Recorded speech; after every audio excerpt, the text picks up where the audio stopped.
Okay, today I'm going to talk about the ABCs of Aquaman. That's kind of sounds like a misleading title, but I'm going to talk about why I like the Aquaman comics so much. Sorry, I'm not specifically talking about the movie. Didn't have any problems with the movie, really, but it also didn't really capture what I felt. So I first read Aquaman a couple years ago, maybe 4 or 5 years ago. I didn't read the new ones. I read the old ones, which were the new 52 Aquaman comics. This is when Jeff Johns and a couple other guys went through and kind of rebooted all of the DC characters. They all got new like storylines. They kind of rewrote like people's origins and stuff like that. Um, and so why I specifically like Aquaman is if you Aquaman's kind of the butt of all the jokes, because you'll see him in different TV shows. Like, oh, Aquaman sucks. Oh, he doesn't have any powers. You've seen it. I've seen it in like Big Bang Theory. They've made fun of him.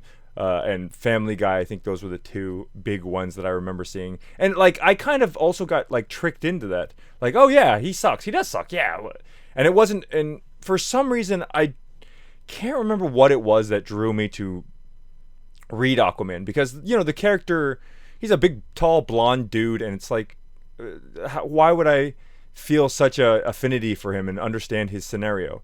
And the reason why is because so Aquaman is a child of both the land people and the sea people, right? The queen of Atlantis ran away from Atlantis, ran away for various reasons, and met somebody on land, and they had a kid, and therefore Arthur Curry, Aquaman, is able to both breathe the air with his lungs and also go underwater and breathe the air or breathe oxygen in the water. It doesn't make sense. He doesn't have gills or anything. It's obviously very, very weird and scientifically doesn't make sense, but whatever, run with it. And the big thing why I understood the problems that he has is that I kind of had the same problems growing up when I was a kid because I am ABC. I am American born Chinese. That's a very common term that pretty much any Chinese kid growing up in America will be familiar with. I had a friend recently tell me that she thinks that a lot of people don't recognize that terminology, but for an Asian kid growing up, it was very, very obvious. Everybody knew that. But the big thing is, when I was here growing up, as an Asian kid, I always felt like I wasn't an American. Like growing up here, everybody was always like, "Oh, look, it's a Chinese guy. Oh, Ching Chong. You speak English? Oh, Ching Chong Wing Wong, right? Ching Chong." I promise you that I got that so much growing up, and they'd always be like, "Oh, you know karate? You know kung fu?"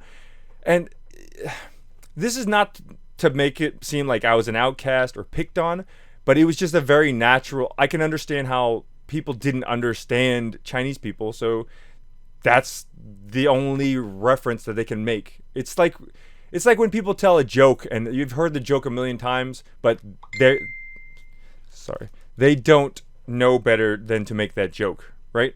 And it wasn't just like it's not like white people just did that. It's like everybody, Hispanics, blacks, whites, everybody made that joke towards me. And then, so I kind of felt like it didn't fit in. And I remember the trip when I was 12 years old. I took my first trip I went back to Taiwan, and I was like, I didn't like have a conscious thinking like, oh, I'm going back to my hometown. Everyone's gonna accept me. I didn't have that at all. Actually, I was just like, oh, okay, we're going to Taiwan. I've never been. I wonder how it's gonna be. And we went there, and I remember like everywhere my mom brought me, the people were like, "Oh, it's it's the family. Oh, it's those Americans. The Americans have come back to Taiwan to see their home country. Oh, the Americans." And I was always labeled as the Americans, like the American kids. And so I felt really out of place in Taiwan too, because it was like they looked at me, and just by the way I dressed, or like when I opened my mouth to speak Chinese, they could tell that we weren't native Chinese people. And so how does that relate to Aquaman? It's the same for Arthur Curry, because he's among the land people, right? He's part of them, but they always see him as, oh well, no, there's Aquaman. There's that weird guy who can go swim underwater and do all those things. And then he goes down into Atlantis to join his family, to join his other side of his family, and they're always like, oh, there's the land dweller. Ugh, what is he doing here? Why has he got to be here? And it's this constant thing. And what's so beautiful about it is that, like, he really, like, accepts and loves both sides, right? And it's always this constant battle of trying to be like, look, you guys are pretty good people. These guys are pretty good people. Like, they're both worlds are part of me, right? But why can't he's always desperately trying to get the two sides to just get along. And it's like impossible because that's human nature and that's how people are. And it's just like a frustrating thing, but I mean, and that's partly how I feel, is that I can never be like American or Chinese. I'm always going to be American Chinese.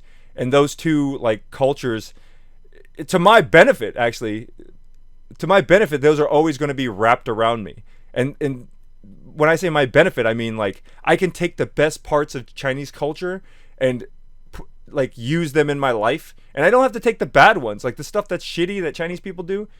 Drop them. I'll just take the good stuff. And then I can take the best parts of American culture, like, you know, certain things like the confidence or like not having to like talk crap about other people and stuff like that. You could take the best parts of the American culture and then, you know, make them part of your life, and just take the best of both worlds and like almost evolve into like, you know, this kind of super being who's able to do both things on both sides. Oh, no, that's pretty cool, right? That's pretty cool.